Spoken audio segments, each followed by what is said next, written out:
30 million years ago, a monster roamed the landscape.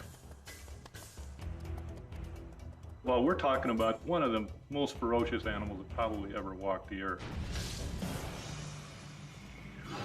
This was the biggest beast to live in North America since the dinosaurs. Look at the size of that skull. Look at all those teeth in there. There is no animal like this anywhere. See, if this thing's biting over the front. But this creature's true character has baffled the world's best paleontologists. It might look like a pig, but it's more vicious than a grizzly bear. One thing is for sure, this beast was so frightening, some call it the pig from hell.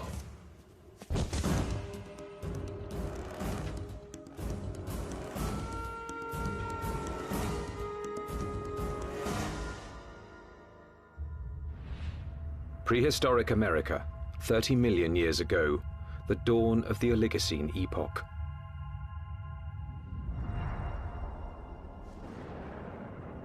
The Earth was cooling, and as temperatures dropped, the landscape began to change. In what would someday be Nebraska, Wyoming, and South Dakota, tropical forests gave way to a radically different environment. As forests disappeared, animals had to adapt to a dangerous new world of wide open spaces with nowhere to hide. A world where there was only one way to survive: run for your life. Camels become adapted for open country, horses become adapted for open country, and you have to be able to escape your predators by being fast runners. As prey animals became harder to catch, predators also had to change. In this arms race, it took speed and jaw power to stave off starvation.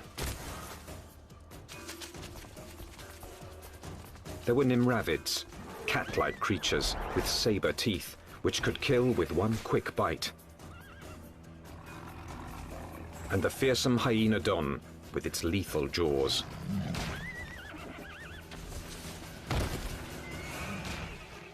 There was another animal stalking these deadly grasslands. Scientists call it the entelodont. More than a meter at the shoulder, weighing in at 270 kilos, entelodont was the Oligocene's #1 menace. Entelodonts, I mean, they were really bad-looking animals that only a mother could love. And if you were another animal on the landscape, and you saw one of these things, I think you'd go in the opposite direction. Paleontologists have always looked at the entelodont's sheer power with reverence. But its behavior is one of evolution's most puzzling enigmas. Was it a pure hunter? Or did it use its battle tank body simply to protect itself from other predators? Between the biting and the chewing, you wanted to stay away from the business end of this animal. Just look at it. Look at the size of that skull. Look at this, all those teeth in there. There is no animal like this anywhere.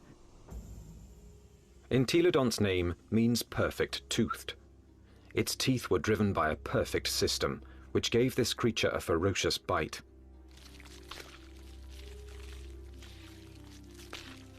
Its jaw power came from two massive cheekbones that leveraged the muscles and supercharged them, driving the deadliest jaws of its time.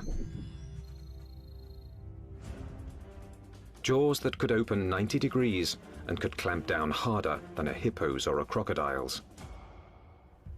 This beast was bioengineered to bite.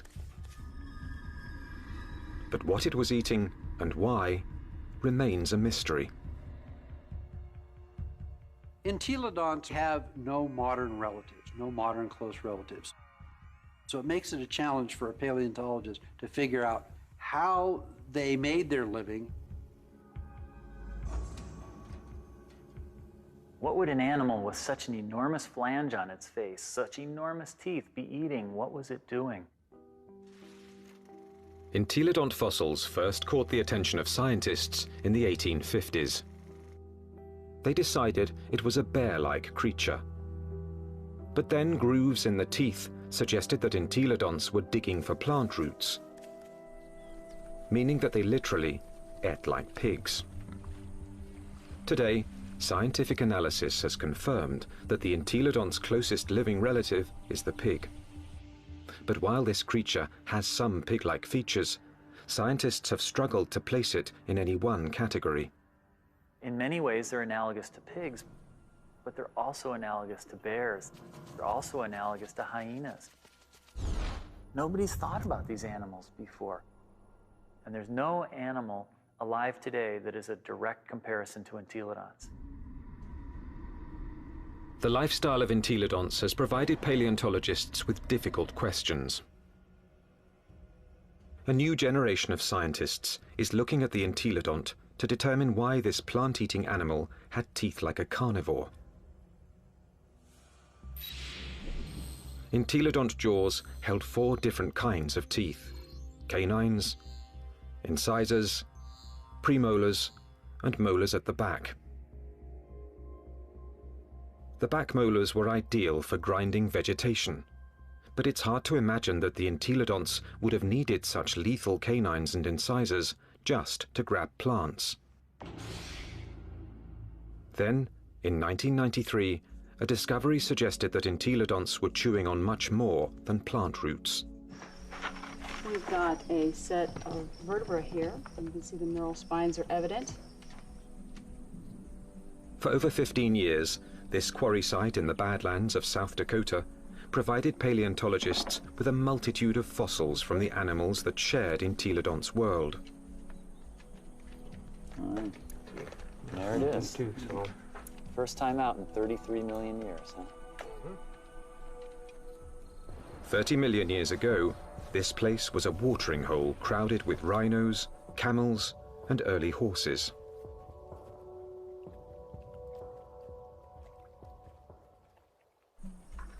Well, we have some articulated ribs. Scientists also found one of the largest collections of entelodont bones in the history of North America. So many that they dubbed the site the Big Pig Dig. Fossil hunters also found the prehistoric equivalent of fingerprints. Entelodont teeth marks all over the bones of the biggest and fastest animals of its time. Well, these represent bite scars along the dorsal margin of this rhinoceros skull. Well, what could make these marks? If we take an entelodont skull, we see that the premolars are widely spaced apart. So when we lay that over the top here, lo and behold, they're matching up quite well, suggesting that this animal is at least a likely candidate for biting through the top of the skull of this rhinoceros.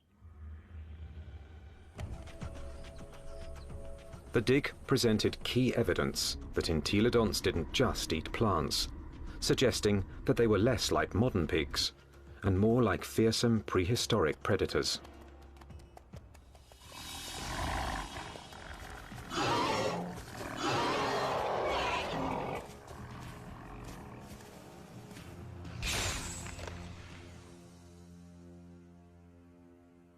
If we look at the front of the mouth of an entelodont, it's got a very strong bite that's interlocking. The teeth come together like that. The tips of the teeth don't touch each other, so it's not really specialized for cropping vegetation.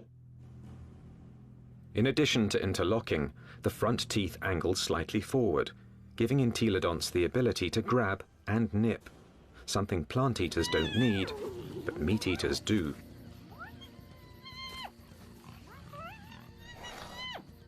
The incisors and the canines have been perfectly capable of tearing a bite out of a carcass.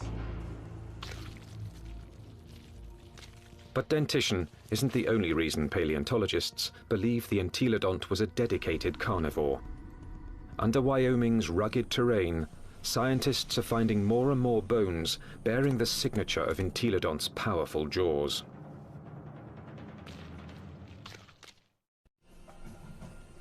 Across the Great Plains of North America, scientists are investigating a prehistoric pig. Entelodont has the teeth and jaws of a fierce predator, but its long, thin legs and cloven hooves suggest it might not be a very good hunter, because it couldn't use them to grab prey. Who was this beast, nicknamed the Pig from Hell? One veteran fossil hunter believes he's found the answer. I look at him as an attack predator, that he was top-of-the-line predator, just like the lion is today in Africa, and just like T-Rex was in the late Cretaceous. Paleontologist Kent Sundell has great respect for this creature's power to kill. At Wyoming's White River Formation, he's found what he thinks is ultimate proof of its hunting prowess. 25 million years ago, this was a flat plain near a river where horses, camels and rhinos gathered to drink.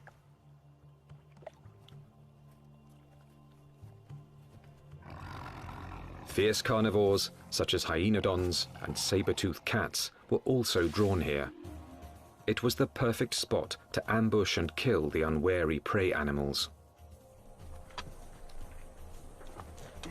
In 1998, Dr. Sundell found the mangled skeletons of 7 miniature camels jumbled together. All the bones had been gnawed, and 6 were missing their hind quarters. In theory, they could have been the victims of several predators, like the hyenodon or early saber-toothed cats. But when Dr. Sundell matched up the teeth from White River's meat-eaters with the bite marks on the camel's bones, only one fitted.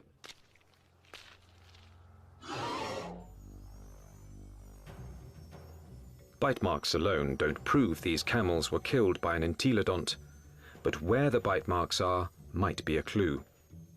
On the camels, I showed they were bitten in the back of the skull and at the top of the neck.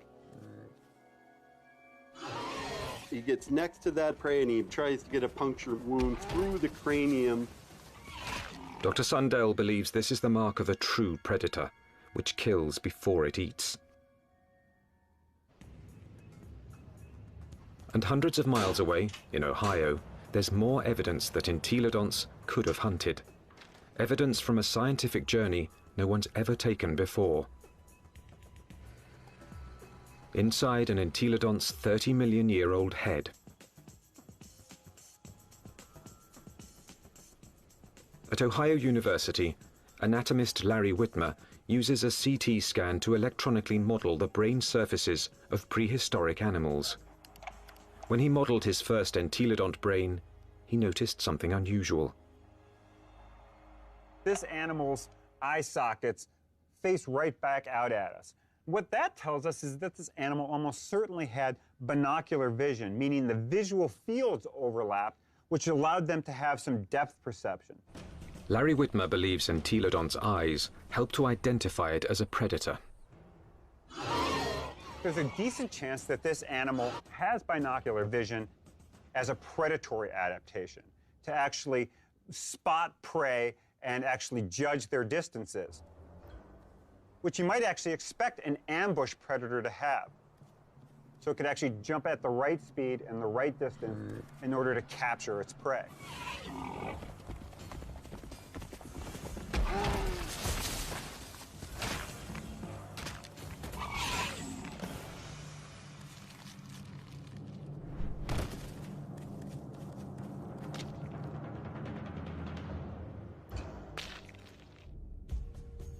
But entelodont's bizarre bioengineering doesn't inspire confidence that it could run and jump. Its body bones are light compared with its massive skull. But in fact, entelodonts easily carried their enormous heads, without tipping over, using powerful packs of muscle bulging from the top of the spine to the legs, and from the back of the head to the tail. The animal's head was cantilevered out in front of its body with these ligaments that ran from these spines down to the skull. It had full muscle all along either side here, and it had muscles coming from the sternum up to the jaw down here. Massive muscles carried its oversized head.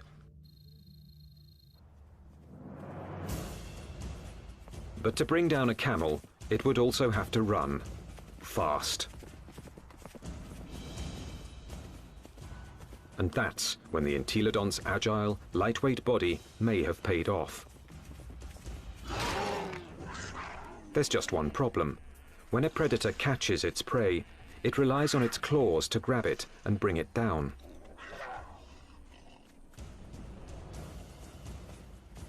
Armed with only cloven hooves, there is no way the entelodont could have captured a fleeing camel. Or is there?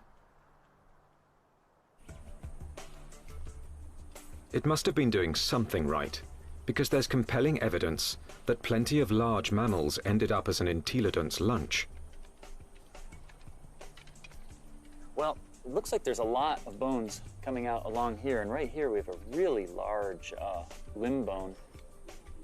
And we found evidence that entelodonts have bitten into all sorts of bones, including rhinoceros bones. They've been biting into camels. We found evidence that they were biting into the long bones of rhinos. The bite marks that we see are these two. This would be... Kent Sundell believes White River's camel skulls reveal how a cloven-hooved predator captured its prey. He runs up, he gets next to that other prey, and he tries to get a punctured wound through the cranium or into the very back of the neck. And then the long snout said, I move around. Entelodont expert Scott Foss disagrees with Kent Sundell's scenario. I can get close enough to. I doubt an entelodont used its teeth in order to capture other prey. It probably used its larger bulk and ability to accelerate to just run into the animal, knock it over.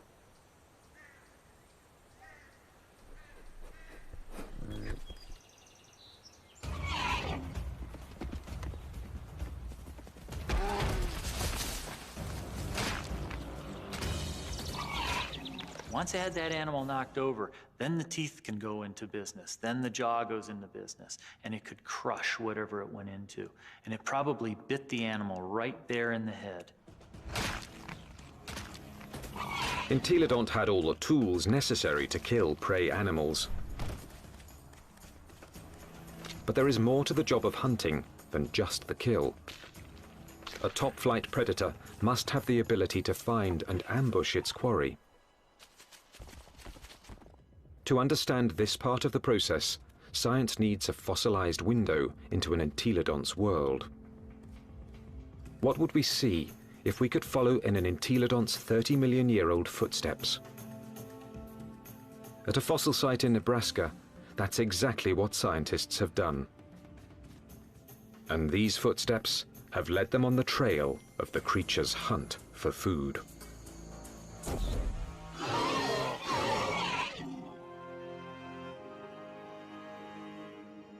Northwest Nebraska, home to Toadstool Geologic Park, one of America's more remote tourist destinations, and a treasure trove for anyone fascinated by life's ancient past.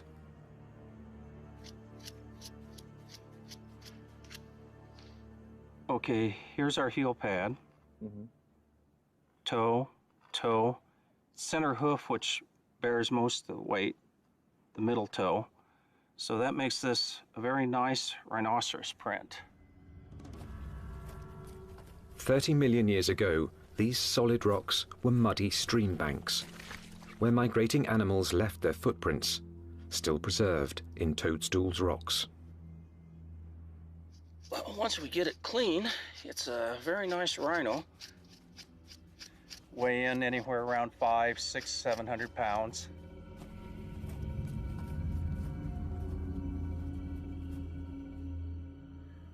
Dave Nixon has spent over 25 years analyzing the fossilized animal tracks of Toadstool Park. So on the first slabs over there. He pours water on 30-million-year-old tracks to make them more visible.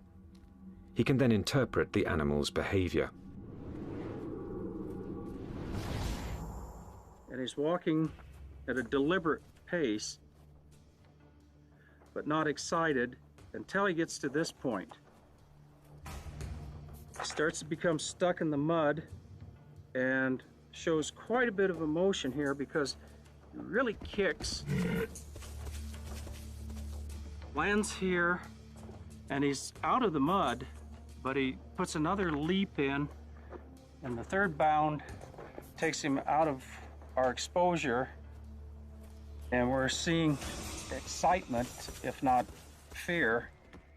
And if you're a herbivore, somebody always wants you for lunch. The rocks reveal that something was following the rhinos. We also have some smaller tracks.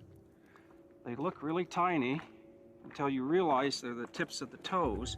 And what we have is an entelodont. The entelodont tracks at Toadstool Park give experts like Dave Nixon an unparalleled opportunity to understand how these creatures might have hunted. Because on that day, 30 million years ago, entelodonts weren't the only animals following the rhinos.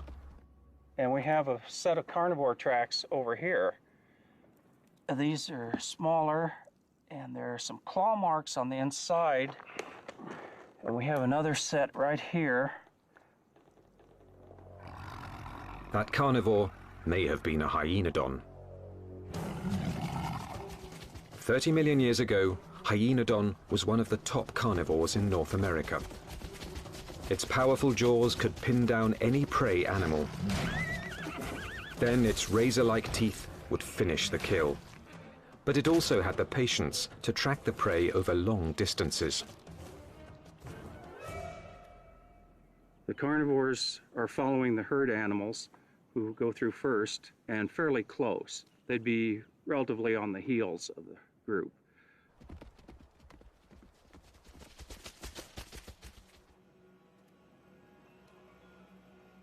Mysteriously, the tracks also reveal that the entelodonts were letting the competition get closer to the prey.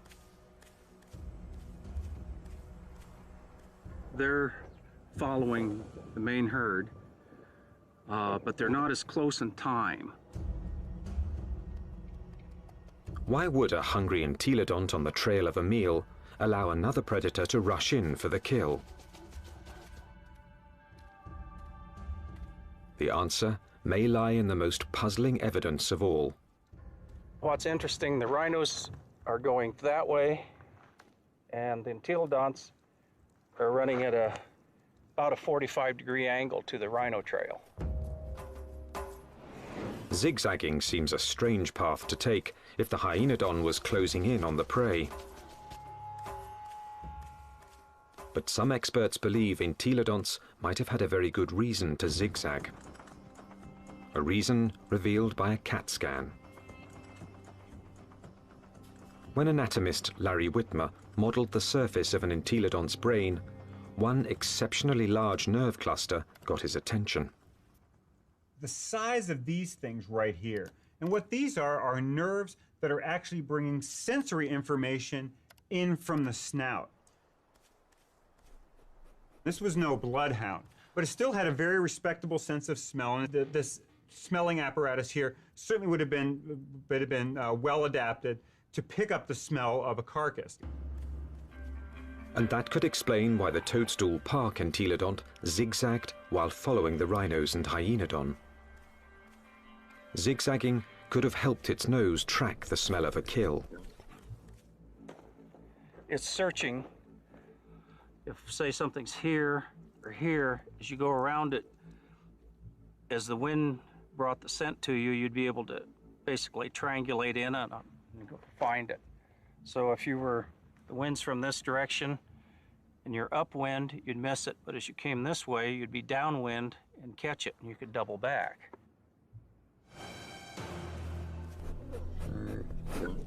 It puts its nose up in the wind, it catches the scent, and then it's going to start zigzagging along, walking from one side of the riverbank to the other till it picks up a smell, and then it'll start zeroing in on it. And by moving from side to side, it's able to pick up changes in that smell and zero in which direction it wants to go. How do we know this behavior? Because animals with good smell do that today. Modern predator behavior could provide crucial clues as to how the entelodont lived. There's no doubt that this 30-million-year-old battle tank was built to kill, but it may have let others do the killing and then moved in to take possession. One of the strategies we often see that takes place is where one animal will chase another one off of a carcass. We see this at Yellowstone National Park, where wolves will bring down an elk and a grizzly bear will chase off the wolves because it's bigger, it's nastier. This might have happened to the hyenodon at Toadstool Park.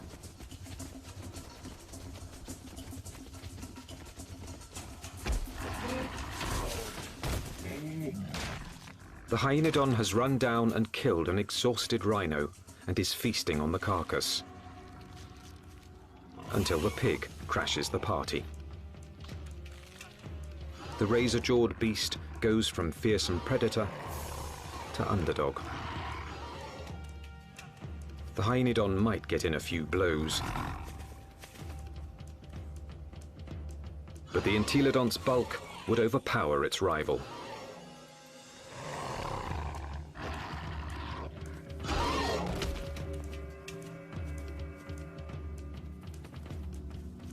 Entelodont had the tools to take any carcass it wanted. I can't think of any other carnivore that might stand up to it. Some experts argue that this is the true secret of the creature's success. An entelodont could hunt, but it didn't need to be a full-time predator. Instead, it let true predators do the hunting and killing, and then stole the fruits of their labor. Stealing food from a hyenodont, even if it meant getting into a battle with a hyenodont, would probably take a lot less energy than having to hunt for food and kill food on its own. If scavenging was its lifestyle, the entelodont's complex bioengineering doesn't look so strange.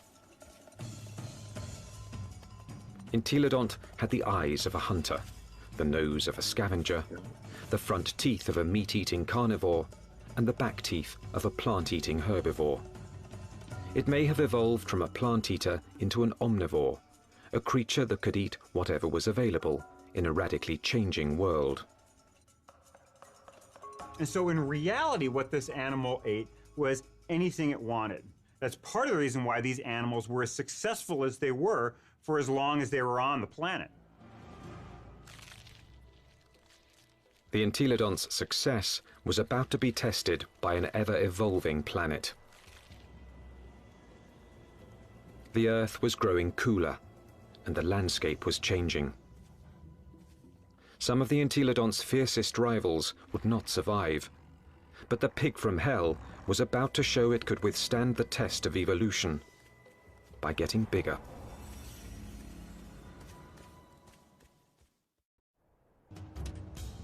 "25 million years ago, entelodont reigned supreme. It roamed the North American Badlands, eating everything, fearing nothing, taking any food it wanted." Well, we're talking about the biggest, meanest animal that ever walked the Badlands, and was one of the most ferocious animals that probably ever walked the earth. Nothing could stop the entelodont from dominating their world for millions of years to come. Nothing, that is, except planet Earth. 25 million years ago, the time known as the Miocene began. The Earth grew even colder, and once again, North America began to change. The trend towards drying, a more arid environment continued, and you see woodlands become less frequent, become more scattered, spotty, confined along rivers. So you're talking about an open grassland environment very similar to what we think of the Great Plains today. The fossil record reveals that as plant foods grew more scarce, mass extinctions began. Survival depended on traveling long distances to find something to eat. One of the selective factors that we see going on is animals becoming larger because it enables them to cover larger distances to find the food resources that they need to survive. And that meant that predators were confronted by a life or death problem. Now, the animals they hunted were bigger, faster, and much harder to kill. It's like an arms race. If the prey become much larger, they become too big for carnivores to handle, and so the carnivores have to get larger in order to be able to feed on these larger prey items. Some predators, such as Hyaenodon, couldn't meet the challenge. After 10 million years as North America's apex hunter, it disappeared from the fossil record, and that put Entelodon's survival on the line.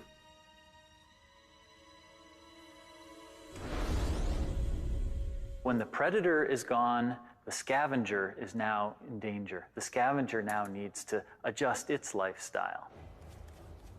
And if the scavenger isn't very flexible, it's going to have a difficult time. And in fact, the so-called pig from hell disappeared from the fossil record at about the same time. But this species wasn't gone. Entelodonts evolved to rule the North American plains with a vengeance. This pig hadn't become extinct, it had supersized.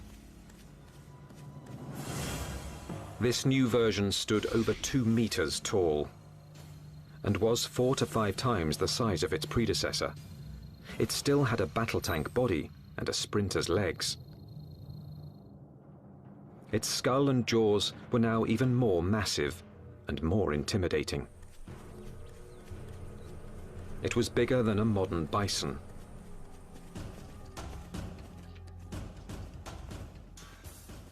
The experts call it Dinohyus, a name meaning terrible hog.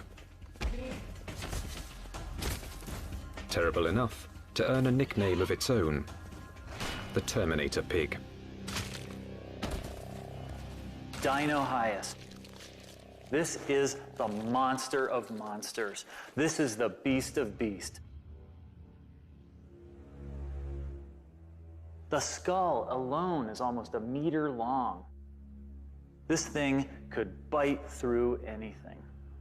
The canines are this big around. They're just an enormous animal. And what is it doing? The answer lies at Agate Springs, Nebraska, one of the few places in North America where Dinohyus fossils are found. 24 million years ago, this place was a watering hole, an oasis in the arid sea of grass.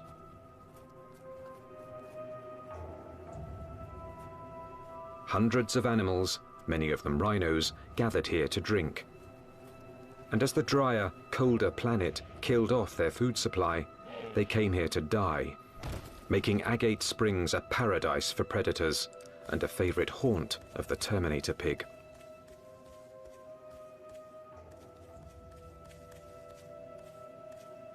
This thing was eating the big animals.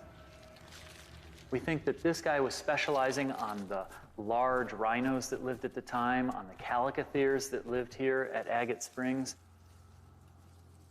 This is a limb bone from a calicothere, and in it we have a bunch of bite marks made by either a predator or a scavenger. The Entelodont premolar, one of the teeth you find just behind the canine, appears to match these holes very well. When its crushing jaws bit into some of the Miocine's biggest mammals, Dinohyus was chewing on more than meat.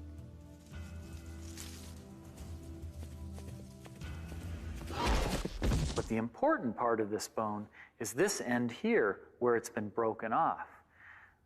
The animal bit through the bone, sheared it off, and then had access to the nutritious marrow that was inside. Bone marrow is one of the most nutritious foods an animal can eat. And in times of mass extinction, it would have been a prime source of nutrition. As the Miocene climate change killed off thousands, a diet from scavenged bone marrow may have allowed the Terminator pig to thrive. The long bones contain marrow, which is good for several years after an animal dies, so think of it as canned fat that would be available during a drought. So the pigs could still find food after a massive die-off, even if they're looking at mostly skeletons. The Terminator pig was the pinnacle of entelodonts evolution. This beast had supersized to survive the Miocene's challenge. And it very nearly succeeded, but not quite. Because in this new world, survival would ultimately depend on a skill set even the Terminator pig didn't possess. 20 million years ago, a new monster predator arrived in North America. The bear dog.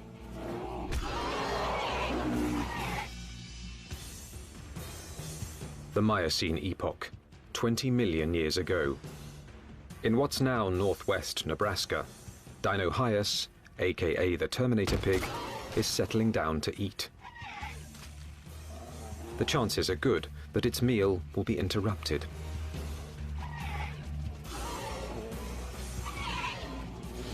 With its huge size, it could handle just about any threat to its dinner.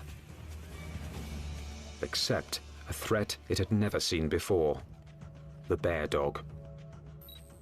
A recent arrival from Asia, this savage, bone-crushing beast wouldn't back down from any fight.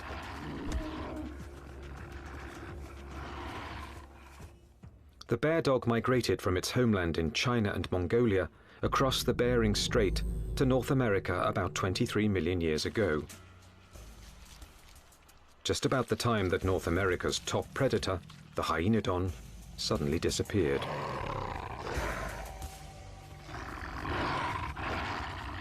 Scientists suspect that it wasn't a coincidence.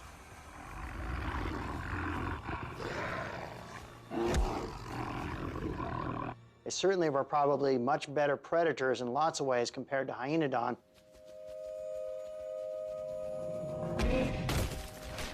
And so it's a reasonable expectation that they probably drove the last of hyenodon to extinction in North America. With hyenodons gone from North America, the bear dogs faced off with their only remaining competition, the Terminator pig. Dinohyus relied on its massive size and killing jaws, two advantages its ancestors had once deployed against hyenodon.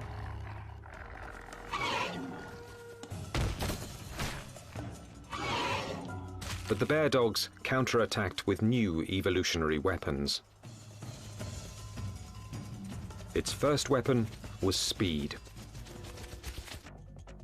With its heavily muscled, top-heavy body, Dinohyus could be a fast runner in short bursts. But on the vast, open plains, the bear dog's bioengineering was perfectly suited for long-distance pursuit of prey that was becoming much harder to catch. When you look at the skeleton of this animal, it's a much more sophisticated, much faster running animal.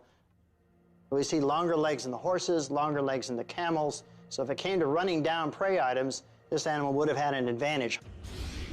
Its next weapon was its teeth. Entelodonts ate well because their jaws and teeth could tear flesh and crush bone to extract its highly nutritious marrow. But bear dogs could do these things just as well.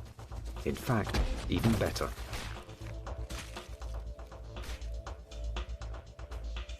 It's a great animal at biting bone, eating bone, crushing it. And it also has a set of teeth that are sharper than any entelodonts. Entelodonts, for example, wear the tips of their huge canines off, and they're not actually very good for puncturing, probably because they spent so much time crushing bone with them. This animal never does that. Its canine teeth are always much sharper. It also has better slashing teeth in its jaw than any entelodont had. So in many ways, it did a better job what entelodonts had done than entelodonts ever did. The bear dogs could outrun and outbite the Terminator pig. And they had a third weapon the entelodont never possessed. The deadliest power ever to evolve on Earth. Bear dogs actually had much more advanced brains. Brains that were much more like what we see with modern animals. So where these entelodonts had relatively archaic, simple, smooth brains, these bear dogs actually had a much more expanded neocortex that was more highly folded. These were more sophisticated animals. Instead of developing brain power, entelodonts had responded to the Miocene challenge by supersizing into Dinohyus. For almost 20 million years, they had ruled their world by brute force.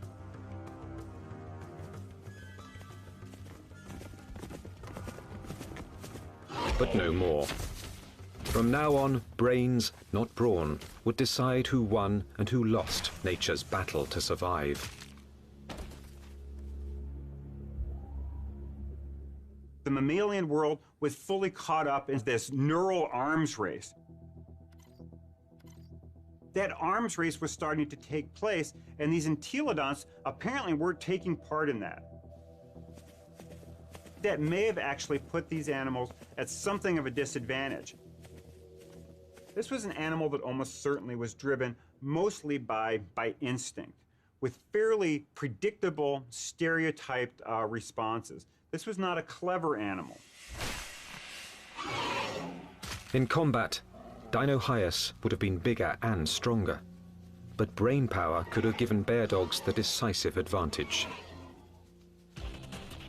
Today, intelligent predators like wolves make up for their smaller size by hunting in packs to execute a creative plan of attack. Bear dogs might have followed the same strategy against Dinohyus. It's very difficult for Dinohyus to compete with the bear dogs. With a pack of bear dogs, even a large Dinohyus would have a difficult time chasing them away from a kill. These smaller, less powerful, but more clever animals potentially were able to actually steal kills away from Dinohyus. That they actually could have used different kinds of techniques.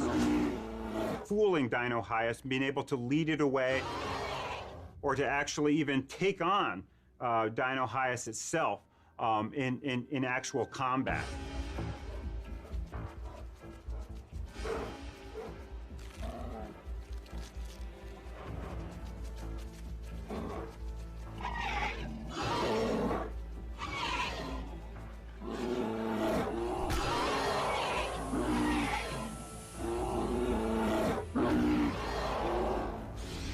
And so this is a more advanced animal in terms of its teeth, in terms of its speed, in terms of its overall body size, and especially in terms of its intelligence. This thing has a much larger brain for its body size than does any entelodont.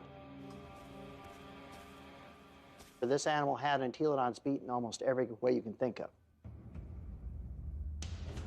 Within a few million years, after bear dogs arrived in North America, they had squeezed Dinohyus out.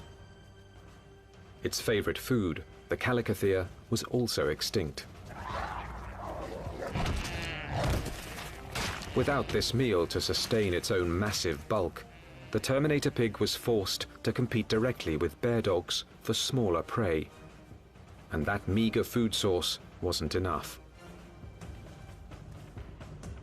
The supersizing that had once guaranteed success was now a fatal flaw. Eventually it got to the point where it is no longer advantageous to keep getting bigger because you reach a point of diminishing returns, that the amount of food you get by stealing from other animals does not compensate for your needs to maintain a population. Unable to get the calories it needed, the Terminator pig became the last entelodont. So if your prey goes extinct, you're likely to go extinct as well. Just getting large is not a good idea for the future.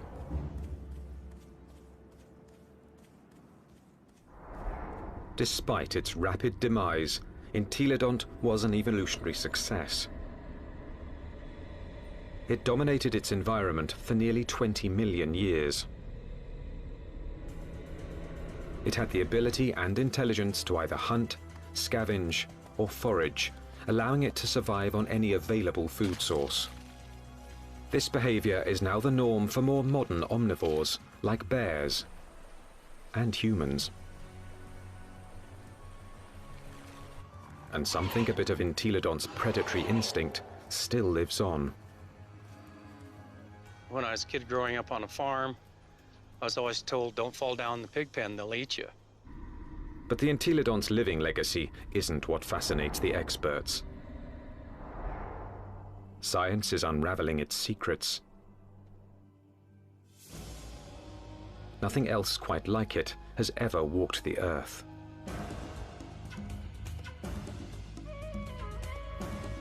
All we know is that this strangest of creatures, this toothy beast with an appetite for destruction, dominated its brutal, dangerous world for tens of millions of years.